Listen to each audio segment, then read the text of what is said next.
Sinabi ni Defense Secretary Voltaire Gasmin na kasalukuyang pinag-aaralan ng kanilang ahensya katuwang ang Department of Budget kung paano maitutuwid ang naunang sistema ng pagbabayad ng pensyon sa mga retiradong opisyal at sundalo. Lolobo ang mga problema kung hindi mababago ang automatic indexation ng mga pensyonado. Ito ang paliwanag ni Gasmin. Yung sa batas, naka-index yung yung pension ng retirado doon sa salary ng active. Ibig sabihin, pag nag-increase yung sweldo nung active, nag-i-increase din yung sweldo ng yung pension.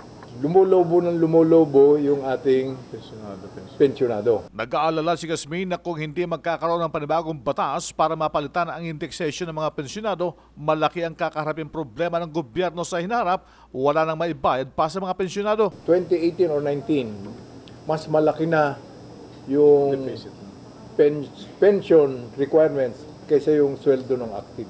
Yun ang magiging problema. Ang pansamantalang solusyon lamang sa ngayon upang hindi na lumobo ang problema ay itigil na muna ang indexation system sa mga pensionado, paliwanag ni Gasmin. Ang unang nakikita nating paraan dyan, itigil yung automatic indexation.